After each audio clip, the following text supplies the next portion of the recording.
the massive news of the last couple of days has been the killings of 5 police officers by Micah Johnson.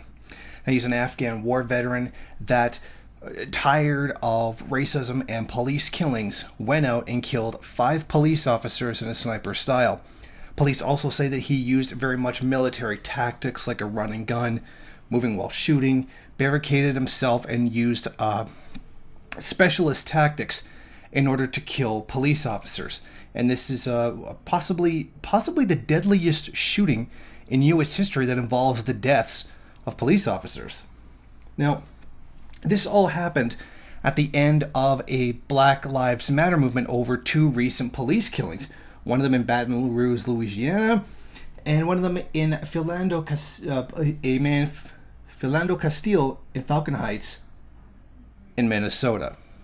And this is the kind of violent reaction that, frankly, is inevitable if you keep killing Black Americans. This kind of thing is going to happen. But what's significant here is that it was someone who was very highly trained who carried this out. Of course, this invokes many images, like Christopher Dorner, who you recall several years ago killed, I believe it was 3 people in a one-man rebellion against the police. Now, the police have gone out in the media and denounced this as being the single most horrible thing that has ever happened. And then police lives matter, blue lives matter, and we have to ally with the police at this time in their suffering, which seems to be something they don't like to do if, say, a Black person dies in their custody, kind of thing. Now, the reaction across the United States has been very typical. A lot of African Americans are glad this happened, that somebody is finally standing up and taking the fight back to them. Of course, his actions are also being denounced by a great deal of Black Americans as well. They don't want this kind of thing. They don't want this kind of violence being carried on their street. However, the reaction by white America has been typical as usual. They're all angry that police officers are being killed, and they're going into the media and saying you need to respect police officers and police your own community, stop the violence, blah, blah, blah. Now, here's something interesting. A group called the Oath Keepers is one of those right-wing white Christian militias who are of the adamant belief that U.S. President Barack Obama literally is the devil, went out and denounced this and called it basically accusing a conspiracy, and called on all good patriots, and by patriots he means white right-wing Christians, to go out and basically kill Marxists, to stop them from carrying out, instigating violence between the police and Black people. So he's essentially, yes, he is alleging conspiracy, even if it is completely nonsensical.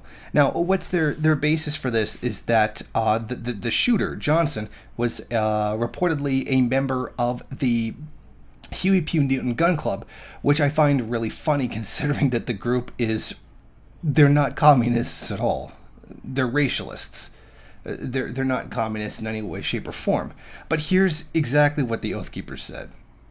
What is now needed more than ever is the reestablishment of the militia of the people, trained, equipped, organized in each town to defend against what is now clearly a Tet Offensive, American style, as Navy SEAL veteran Mike Bracken warned.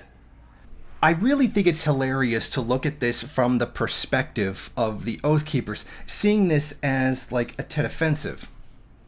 So to them, Black Americans rebelling against an oppressive force inside of their country is the same thing as the Tet Offensive, which was the Vietnamese people rebelling against foreigners invading their country. I like how that connection isn't actually made. By using this kind of a term, they're essentially calling themselves occupiers and colonizers, which essentially, when you really boil it down to it, they are. But think about that. He's even phrasing himself as a kind of invader, and he doesn't even realize it. Of course, the real point of invoking the image of the Tet Offensive is to say multiple attacks coordinated separately, but all done at the same time as a part of a larger plan. Which I think that's kind of funny considering it was only one attack. That's not what like a Tet Offensive is. The Tet Offensive, which is a tactic used by the Vietnamese liberation forces in the Vietnam War to attack multiple places simultaneously.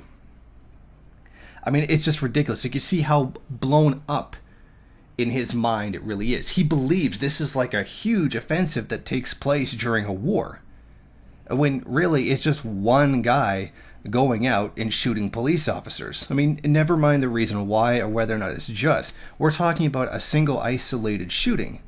And even if you want to add in Christopher Dorner, that was years ago. So you can see the mentality that they're making it out to be this big, huge thing that frankly doesn't even exist. But you see how their minds work. I mean, even the thought that Marxist-Leninists or like First Worldists are going out and killing police and conspiring this whole big, huge army, it's frankly ridiculous. I mean, Marxist-Leninists, First Worldists in general, have never moved beyond, at least in our modern time, have never moved beyond protest. So, I mean, this is complete nonsense. This guy really is just a lone shooter. I mean, that's fairly obvious at this point.